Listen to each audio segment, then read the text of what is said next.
poor young washergirl scrubbing royal clothes against dark stones, while a powerful queen in rich blue royal robes stands above her on the riverbank, mocking and humiliating her in front of attendants. A shocked young washergirl holds a glowing royal bracelet in her trembling hands as she realizes she is the lost heir to the throne. An old village drummer behind her stares in disbelief. If the queen had ignored the girl at the river, her throne might have survived. But cruelty has a strange habit. It always goes too far. Every morning, before the first horn sounded over the palace walls, a young woman named Amara was already knee-deep in cold water, beating royal robes against black stones by the riverbank. The mist would rise around her like ghosts, and the palace guards would pass without seeing her face. To them, she was not a person. She was only the washer girl, the one born low, the one who cleaned the stains nobody else wanted to touch. Amara knew how to keep her eyes down. She knew when to speak and when silence was safer. She knew how to take insults the way old trees take wind, without falling. But what she never understood was why Queen Zarella hated her more than the others. The queen insulted many servants. She shamed cooks, slapped stable boys, and dismissed old women like dirt on her sandals. Yet with Amara, it was different. There was venom in it, a kind of fear hiding behind the anger. The queen did not merely want Amara obedient. She wanted Amara small. On that morning, the palace was preparing for the Feast of First Rain, the grand celebration that marked the kingdom's wealth, power, and blessing from the ancestors. Every hallway was being polished, every brass bowl was being shined, every robe had to gleam like flowing water. Amara had been washing since moonset, when the chief maid came running down the bank. "Faster," the woman snapped. "Her Majesty wants the gold thread robes dried before midday." Amara nodded and kept working. Then came the voice she knew too well. "Look at her." The riverbank fell silent. Queen Zarella stood above the slope in a cloak of deep blue, with 6 attendants behind her and 2 spear guards at either side. Her jewels caught the weak morning sun. Her expression carried the cold satisfaction of someone who had found a target. "Even bent over in mud," the queen said, "she still moves as though she thinks she belongs in the palace." Some of the attendants laughed. Amara lowered her gaze. "Forgive me, Your Majesty." The queen descended one slow step at a time until her shoes nearly touched the water. "Do you know what I despise most about girls like you?" Amara did not answer. "The silence," said Zarella. "It tricks people. It makes them think humility is virtue. But silence can also be ambition with a mask." She reached down with the tip of her ivory fan and lifted Amara's chin. For a moment, their eyes met. Amara felt it again, that strange flicker she had seen before. Not contempt, not exactly recognition. Then it was gone. The queen released her and smiled thinly. "Scrub harder. Today the kingdom celebrates purity. Let no one remember who handled the dirt." The women behind her laughed again, and the royal party turned away. Amara waited until they were gone before she allowed herself to breathe. Then, without thinking, she began to hum. It was a soft melody, low, circular, ancient. She had hummed it since childhood, though she did not know where she had learned it. Her foster mother, old Nali, used to say Amara sang it in her sleep long before she could talk. It was not a market tune or a harvest chant. It belonged to no village she knew. It was the kind of melody that sounded older than memory. And on that morning, someone heard it. From beneath the fig trees above the riverbank sat an old man with a carved staff and blind white scars along one side of his face. Few servants spoke to him anymore. Some believed he was half mad. Others said he had once been important, though none could explain why a man like him now lived on palace scraps. His name was Baba Tendo, and the moment he heard Amara's song, he forgot how to breathe. The cloth slipped from his hands. His fingers began to tremble, because that melody had not been heard inside Kumbara Palace for 19 years. It had belonged to only one woman, the late Queen Amina, and she had sung it the night her baby disappeared in fire. That evening, Baba Tendo did something he had not done in years. He went into the old drum house. Few people entered that place now. The younger musicians used the new ceremonial court. The drum house belonged to another era, the era before Queen Zarella rose, before songs were rewritten, before memories became dangerous. Dust lay thick over the great talking drums. Spiderwebs crossed the carved rafters. Yet Baba Tendo walked among them like a man moving through graves. He stopped before the largest drum, rested both palms on its hide, and closed his eyes. He had been the royal drummer once, not merely a performer, but the guardian of message rhythms, birth rhythms, war rhythms, mourning rhythms. In Kumbara, drums did not only make music, they carried truth. They named bloodlines. They announced deaths. They remembered what kings preferred to forget. And Baba Tendo had heard Queen Amina compose that lullaby herself. Not for the court, not for the kingdom, for her infant daughter, the princess who vanished the night flames swallowed the eastern wing. Baba Tendo's breathing turned shallow. He remembered the smoke. He remembered soldiers shouting. He remembered the queen's chambermaid running through the corridor, carrying a bundle wrapped in indigo cloth. He remembered another face, too. Zarella. Not yet queen, then, only the king's second wife.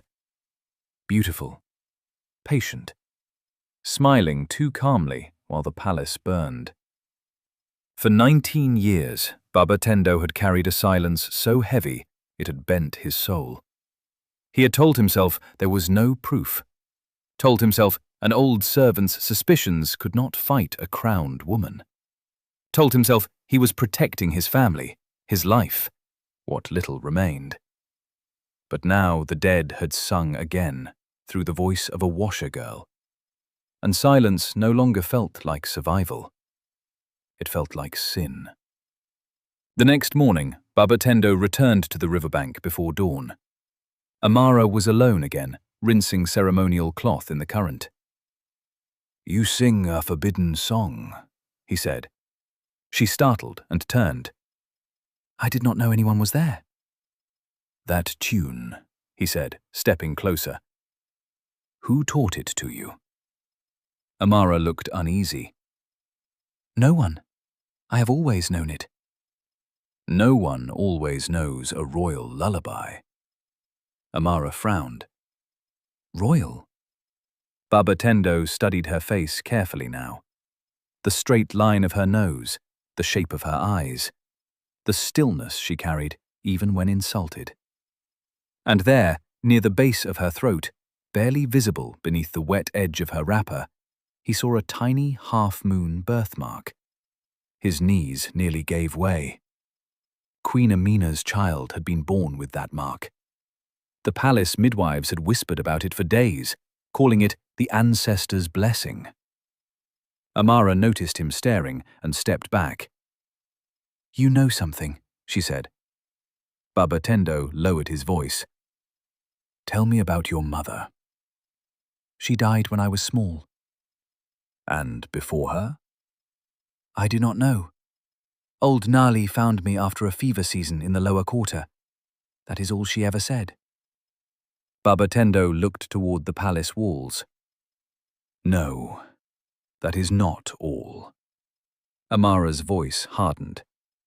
I am not a child, old man. If this is mockery, take it elsewhere. It is not mockery, he said. It may be the most dangerous truth in this kingdom. He pulled from his robe a small leather charm pouch. Wear this hidden. Speak to no one of our conversation. Tonight, after moonrise, come to the abandoned granary behind the goat pens. Amara did not take the pouch. I do not meet strange old men in the dark, she said. For the first time, Baba Tendo almost smiled. Good. Then perhaps you were born for a palace after all. He placed the pouch on a dry stone and left. By sunset, fear had begun to move through him in ways he had not expected, because he was not the only one who had noticed Amara that morning. From the high terrace above the laundry yard, Queen Zarella had seen Baba Tendo speaking to her, and the queen never ignored what she did not control. That night, Amara nearly did not go. But curiosity is a fire of its own, and hers had been smouldering for years. Why did the queen watch her like an enemy? Why had old Nali always refused to answer questions about where she came from? Why did elders sometimes stare at her before quickly looking away? So she went. The abandoned granary smelled of dust and millet husks. Moonlight entered through cracks in the walls.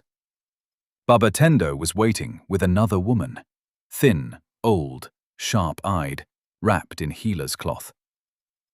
This is Mama Shad, he said. She was assistant to the royal midwife the night Princess Nadira was born. Amara's pulse quickened. Princess? The old woman stepped close and examined Amara's face without greeting. Then she touched the birthmark near her throat. My hands washed you first, Mama Shad whispered. May the ancestors forgive my silence. Amara staggered back. No. Baba Tendo spoke gently. Listen before fear speaks for you. And then, piece by piece, they told her. 19 years earlier, Queen Amina had given birth to a daughter, Princess Nadira, first child of King Jabari. The kingdom rejoiced. But inside the palace, celebration had mixed with jealousy. The king's second wife, Zarella, had long desired power, and a true heir made her future smaller. Months later, a fire consumed the eastern nursery wing. The palace was told rebels had struck in the night. Queen Amina died in smoke. The infant princess was declared lost. The grieving king shattered. In the confusion that followed, Zarella rose, first as comfort, then as advisor, then as wife, then as queen. But some who lived through that night never believed the official story. Mama Shad had seen soldiers loyal to Zarella near the nursery before the flames spread. Baba Tendo had heard arguments in the corridor and a baby crying long after the fire was said to have sealed the wing. And one palace wet nurse, before vanishing, had whispered that the child had been smuggled out alive. Why was nothing said? Amara asked, voice shaking. Because truth without power is only a good way to die, Mama Shad answered. Baba Tendo opened the leather pouch. Inside was a tiny copper ring, flattened by age. Found wrapped in the cloth that carried the baby, he said. It bears the old lion seal of Queen Amina's house. Amara stared at it. You think that baby was me? Mama Shad's eyes filled. I know it. Amara backed away until her shoulders touched the wall. No. No. I wash clothes. I sleep near the ash pits. I have no father. No name, no claim. You are telling me a story because old people love ghosts. Then why does the queen hate you? Baba Tendo asked. Why does she look at you like a wound that stood back up?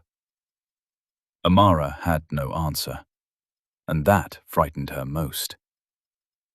The next days unfolded like a trap, tightening. Baba Tendo began searching for proof that could stand in daylight. Mama Sade sought an old birthing ledger hidden years before. Amara returned to work and tried to act unchanged, but the world no longer felt steady beneath her feet. Every insult from the queen sounded different now. Every corridor seemed to conceal listeners. Even the palace stones looked like they knew something. Then came the feast.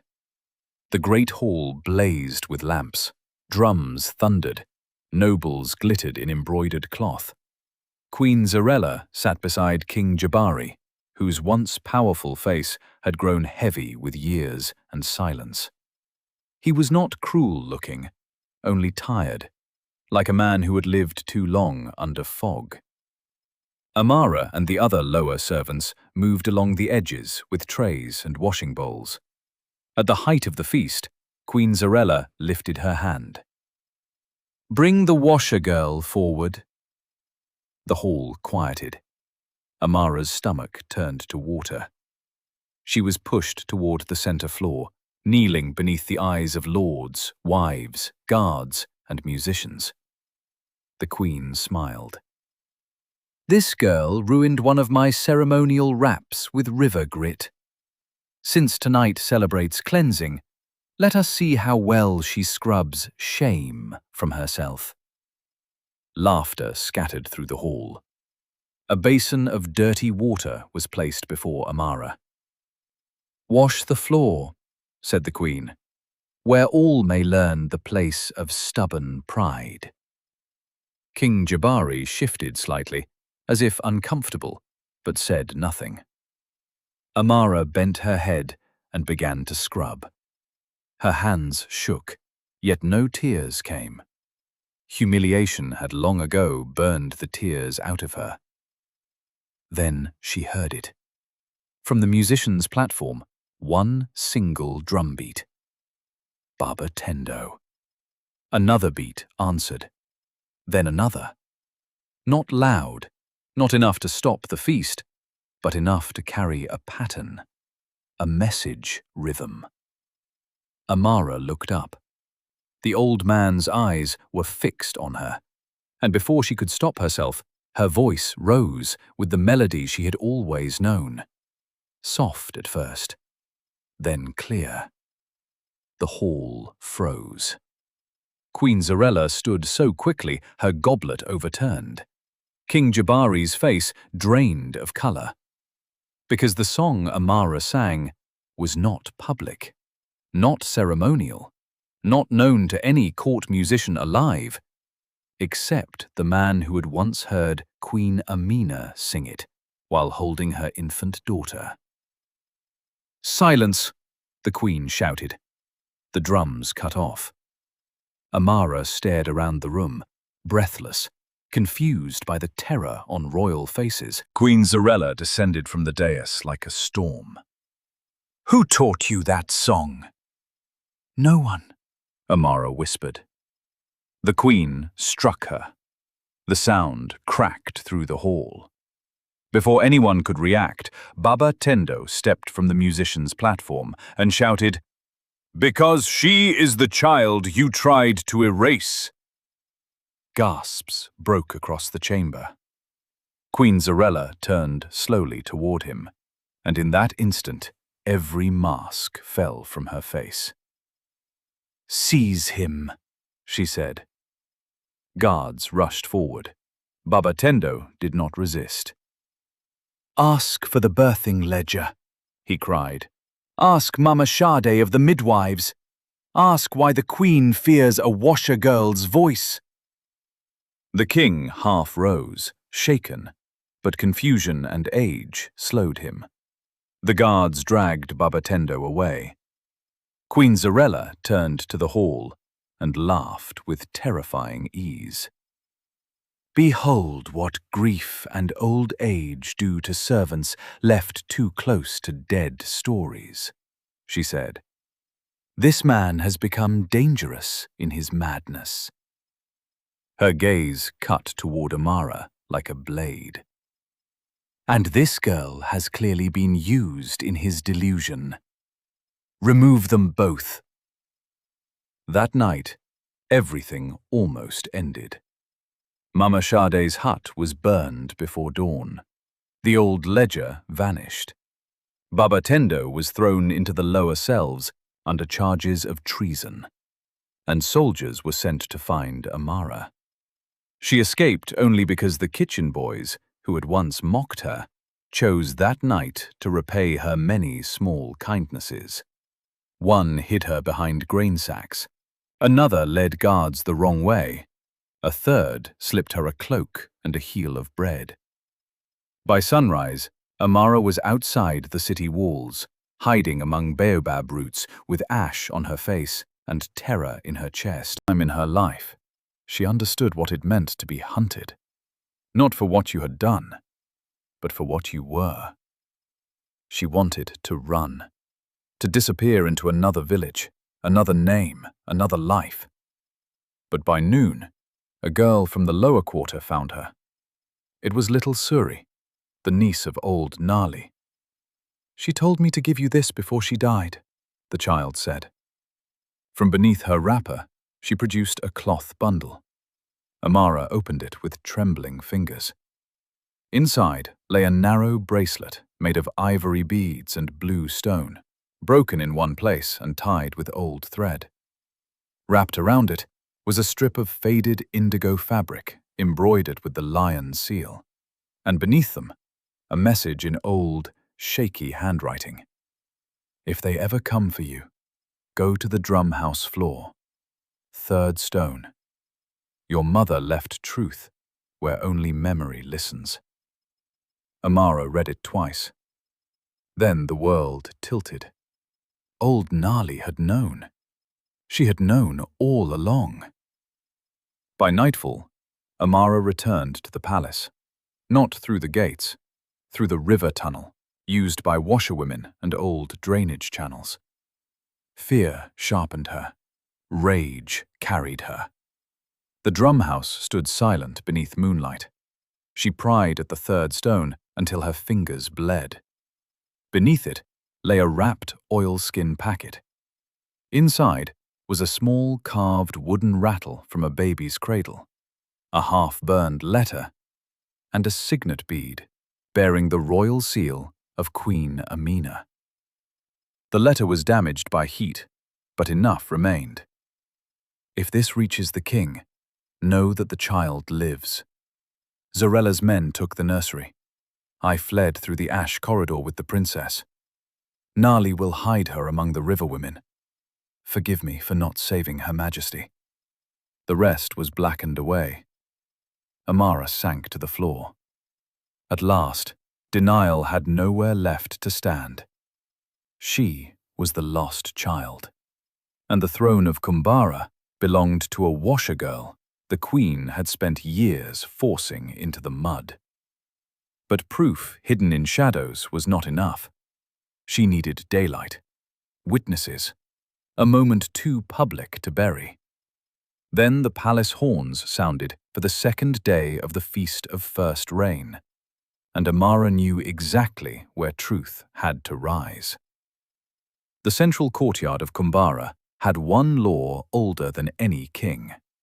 During the final rain ceremony, the ancestral drum spoke before the people, and no royal decree could interrupt it. Even queens were expected to bow to tradition there. If Baba Tendo could play, if the king could hear, if the people could see, then perhaps truth could survive long enough to breathe. That afternoon, Queen Zarella appeared in full regalia before the gathered kingdom. Nobles lined the terraces, traders, servants, soldiers, and villagers packed the outer square. At the center stood King Jabari beside the ancestral drum, massive and solemn beneath red cloth. Queen Zarella raised her hands. "People of Kumbara," she declared, "today we celebrate unity, abundance, and the strength of rightful rule." Amara moved through the crowd in servant cloth with her hood low. Near the drum platform stood 2 guards at the stair leading below, and from somewhere beneath the courtyard came the faintest sound. One tap, then another. Baba Tendo was alive. Amara slipped around the rear pillars. A stable boy she once helped with bandaged hands saw her and said nothing. A fruit seller shifted her cart to block one guard's sightline. A kitchen widow coughed loudly as Amara passed. Cruelty had ruled the palace for years, but kindness had been listening. When Amara reached the lower stair, Mama Sade emerged from shadow, bruised but alive. "I knew the fire in my hut was too clean," the old woman muttered. "She wanted me dead. Ancestors said, 'Not today.'" Together, they overpowered the lone jailboy posted below, not with blades, but with truth and fear. He opened Baba Tendo's cell after one look at Amara's face and the old signet bead in her hand. The drummer could barely stand.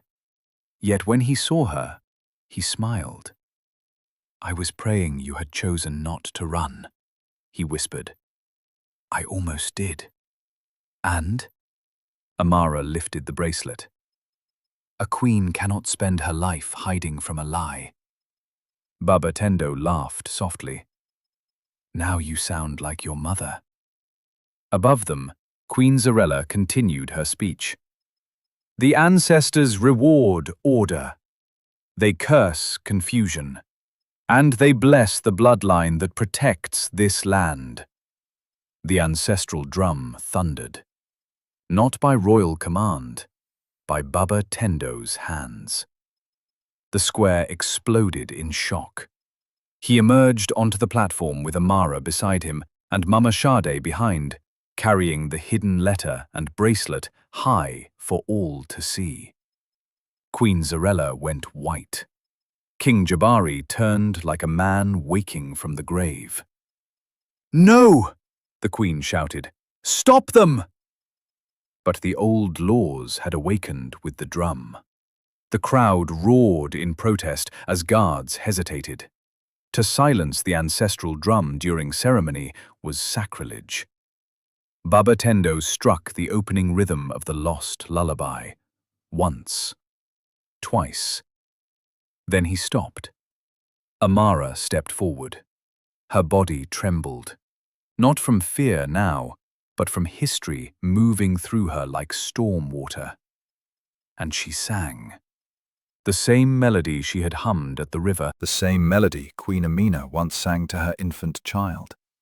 The same melody King Jabari had not heard since the night his first world burned. As her voice crossed the courtyard, something in the king's face broke open. He stepped toward her, slowly at first, then like a man pulled by a force beyond pride. "That song," he whispered. Queen Zarella seized his arm. "A trick! A servant's trick taught by traitors!" Mama Shard shouted above her. "Then explain the birthmark, Your Majesty!" Amara pulled aside the cloth at her throat. The half-moon mark showed in full sunlight. A murmur rolled through the crowd. Baba Tendo raised the signet bead. "Explain the lion seal hidden with the rescued child."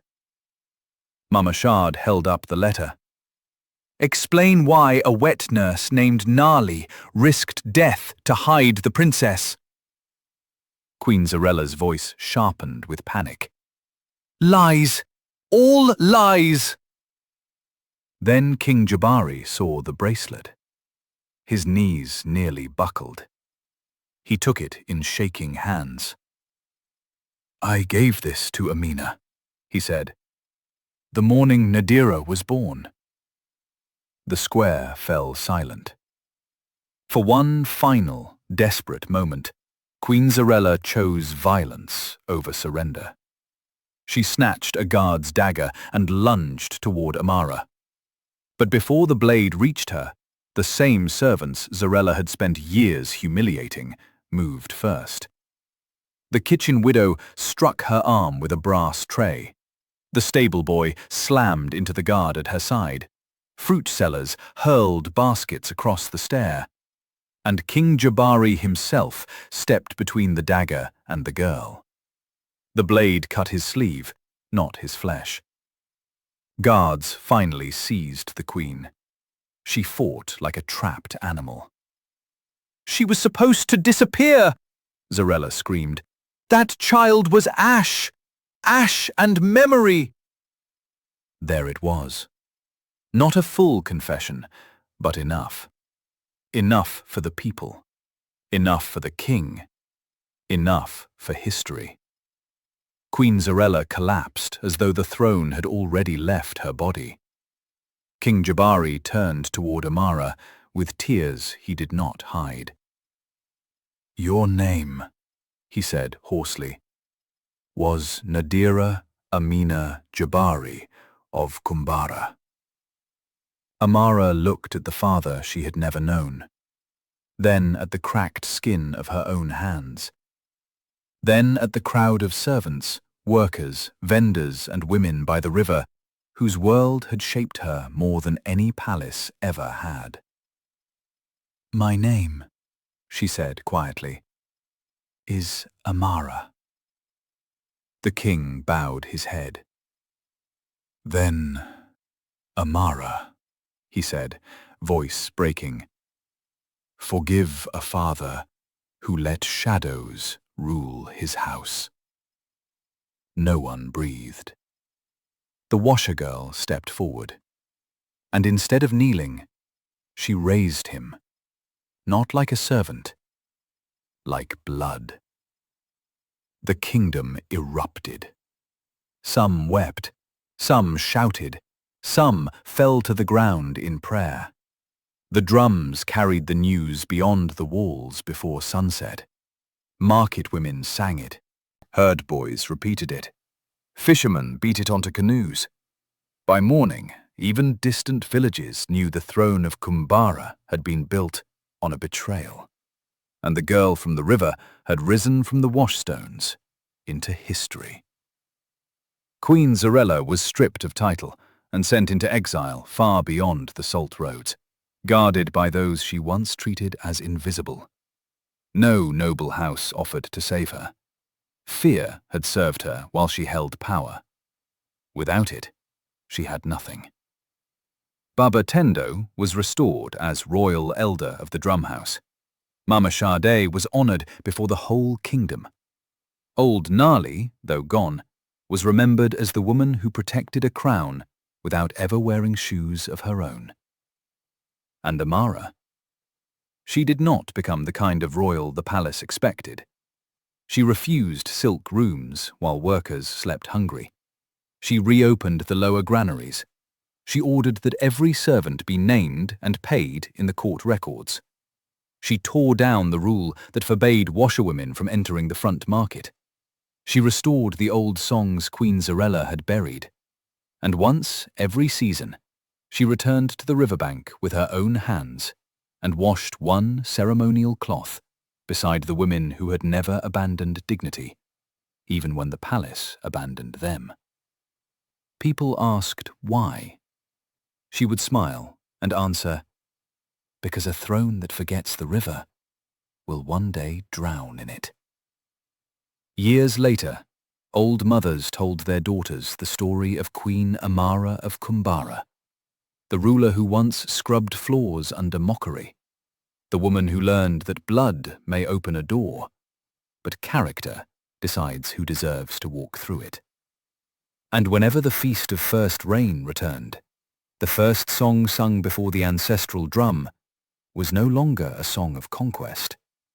It was the lullaby of a hidden child, a song nearly buried, A song that survived because truth, like rhythm, waits patiently inside silence, until the day someone brave enough gives it voice. Never laugh too quickly at the quiet one carrying other people's stains.